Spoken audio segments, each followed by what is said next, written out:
বিভিন্ন কারণে এখন আমি আর বাইরে আড্ডা মারতে যাই না। তো আজ একটু বাইরে গেলাম আড্ডা মারতে।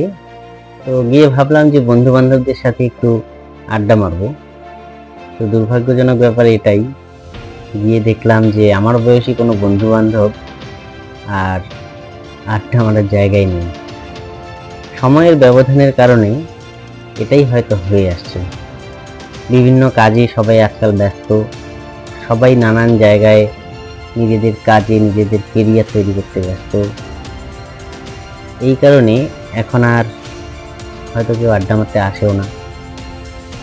তো এটাই বুঝতে পারলাম যে হয়তো আমরা বড় হয়ে যাচ্ছি বা বড় হয়ে গেছি। এখন আর সেই আড্ডা মারার দিনগুলো আর নেই, সেই ছোটবেলার দিন আর নেই, সেই একসাথে খেলার দিন, একসাথে ঘোরার দিন, ফেরার দিন, সব কিছুই যেন সেই সব কালেই চলে গেছে। আমাদের নতুন জীবন নতুনভাবে নতুন পথে এগোচ্ছে। সবাই আমরা ভবিষ্যতের দিকে এগিয়ে চলেছি। সময় কখনো থেমে থাকে না। কিভাবে সময়ের গতি একের পর এক চলেছে আমরা কেউই বুঝতে পারছি না। সময় একটা বড় জিনিস। এই সময় সব কিছুকে সঙ্গে করে নিয়ে চলে।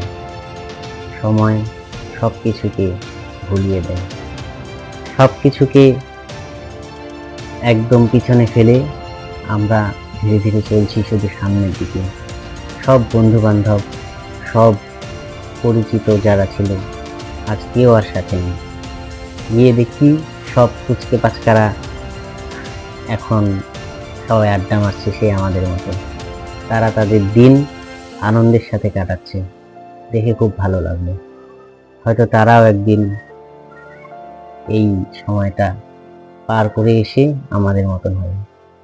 তো এটাই হচ্ছে জীবন। এভাবেই সময় ধীরে ধীরে কাটতে থাকে।